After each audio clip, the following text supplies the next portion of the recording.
It's a simple chip-off. Dan Reid, a freshman on the golf team, versus Mike Reid, his dad, who just so happens to play professional golf on the senior PGA Tour.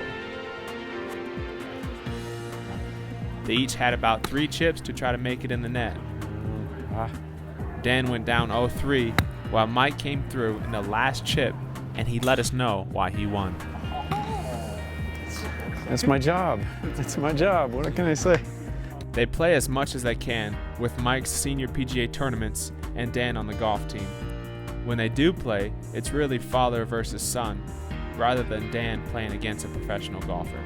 I never have anything to lose. It's always a learning opportunity when I go out and play, and so I'm not always grinding my hardest to beat him, but I'm just trying to hit good shots and learn and observe. And really, it's just trying to talk and have fun. And the times when it has come down the stretch and been competitive, it's oftentimes the last 3 or 4 holes where we'll look back and realize, well, what are we at? And maybe you let 2 up on me, or I'm close to you. So that's when the pressure gets on, is when we realize, we've got 2 or 3 holes left to play, and it's pretty close. The father part of me is more concerned that maybe if he listens to me on the golf course, he'll listen to me at home.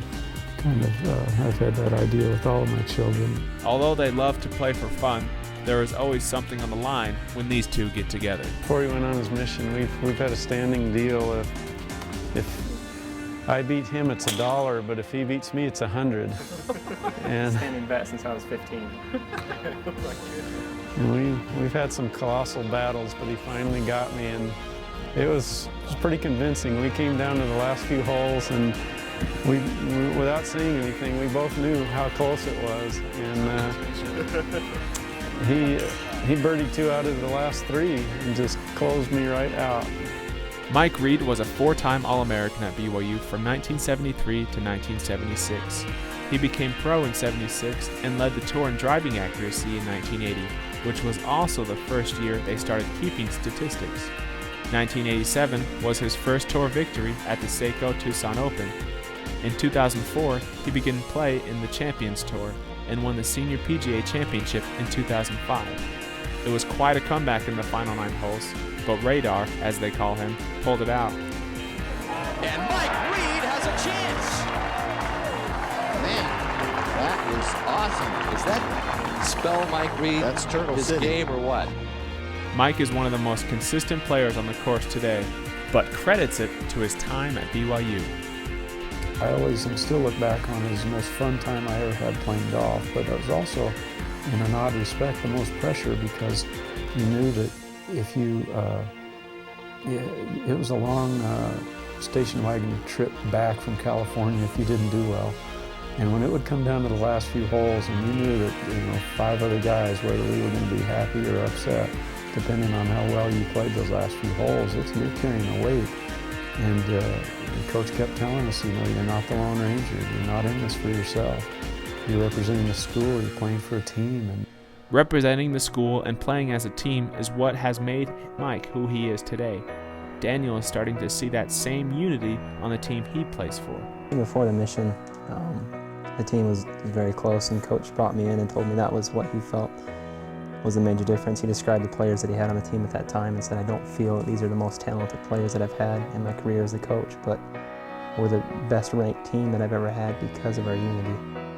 And he says, you watch this team and you'll pick up on that. And that's, I think, the thing that I missed most while I was on my mission from the golf team was just the camaraderie that you had with those 10 guys. And coming back, we've really worked hard to try and create that same atmosphere, and I feel that we have it. Being better and working harder is what the Reids are known for. And having a son recognize the importance of that is an experience Mike tries to explain. Wow. That on the button, wasn't it? That was good there. I didn't know what you were talking about as far as having a son play at BYU until,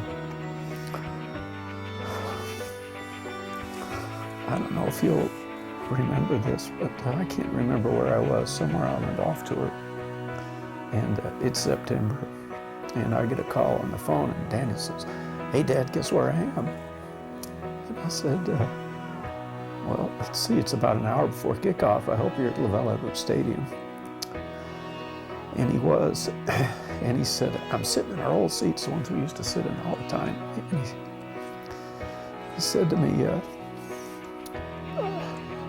excuse me, he said, "Dad, I can't believe I'm here. I can't believe I'm actually going to school here, and we're not just up here watching the games again, but I'm part of this." And that's when it hit me.